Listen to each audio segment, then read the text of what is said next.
दोस्तों, क्या आपने कभी ध्यान दिया है पुरी श्री जगन्नाथ मंदिर के मुख्य द्वार पर जगन्नाथ जी की एक अलग मूर्ति स्थापित है, जबकि भगवान जी का मुख्य विग्रह मंदिर के अंदर गर्भगृह में स्थापित है। फिर बाहर क्यों एक अलग मूर्ति स्थापित किया गया है? क्या इसके पीछे कोई गहरा इतिहास छिपा है? और आखिर भगवान जगन्नाथ को पतित पावन क्यों कहा जाता है? आज के इस वीडियो में हम जानेंगे पतित पावन प्रभु की अद्भुत इतिहास। नमस्कार, जय जगन्नाथ, जय माता रानी। मैं हूँ रोजालिन और आप सबको स्वागत करती हूँ मेरे इस चैनल पे।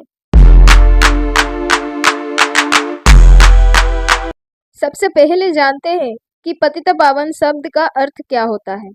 पतित अर्थात वे लोग जिन्हें समाज ने किसी कारणवशतः तिरस्कृत, अपेक्षित या मंदिर में प्रवेश से वंचित कर दिया है, और पावन अर्थात पवित्र करने वाला। इस प्रकार पतित पावन का अर्थ है वह प्रभु जो हर व्यक्ति को अपनाता है, चाहे उसकी जाति, धर्म या सामाजिक स्थिति कुछ भी क्यों ना हो। भगवान जगन्नाथ को इसीलिए पतित पावन कहा जाता है क्योंकि उनके लिए सभी भक्त समान हैं। अब जानते हैं उस ऐतिहासिक घटना के बारे में जिसके कारण पतित पावन विग्रह की स्थापना हुई। 18वीं शताब्दी में खोर्धा और पुरी के गजपति राजा रामचंद्र देव द्वितीय के शासनकाल के दौरान ओडिशा पर कई बार मुस्लिम सूबेदार तकी खान ने आक्रमण किया।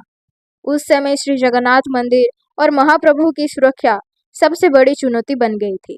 लोकप्रिय परंपराओं के अनुसार मंदिर और भगवान की रक्षा के लिए राजा रामचंद्र देव द्वितीय को एक अत्यंत कठिन निर्णय लेना पड़ा। कहा जाता है कि वे परिस्थितियों के कारण उन्होंने एक मुस्लिम सेनापति की पुत्री से विवाह किया और औपचारिक रूप से इस्लाम स्वीकार करने की घोषणा करनी पड़ी। इस निर्णय से मंदिर तो सुरक्षित बच गया, लेकिन राजा को स्वयं इसकी भारी कीमत चुकानी पड़ी। उस समय की कठोर धार्मिक परंपराओं के कारण राजा को अपवित्र घोषित कर दिया गया।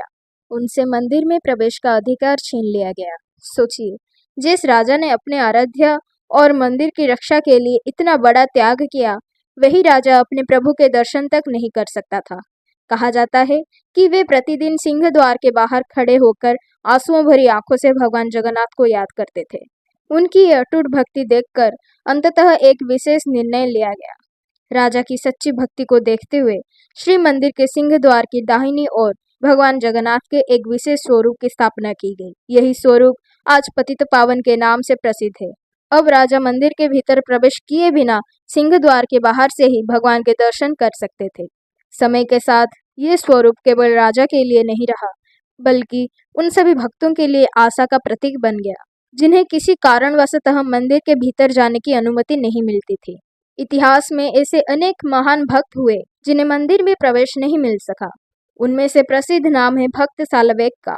मुस्लिम परिवार में जन्म लेने के कारण वे मंदिर के भीतर नहीं जा सकते थे, लेकिन उनकी भक्ति इतनी गहरी थी कि आज भी उनका नाम भगवान जगन्नाथ के महान भक्तों में लिया जाता है।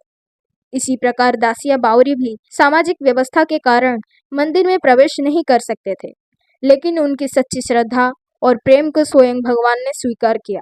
यही संदेश पतित पावन स्वरूप देता है कि भगवान के लिए सबसे बड़ा धर्म केवल सच्ची भक्ति है। पतित पावन केवल भगवान जगन्नाथ का एक स्वरूप नहीं है, बल्कि इस बात का प्रतीक है कि भगवान के द्वार सच्चे भक्तों के लिए सदैव खुले रहते हैं। भक्ति में न जाति देखी जाती है, न धर्म, न ही ऊंच नीच। भक्ति में सिर्फ श्रद्धा देखी जाती है।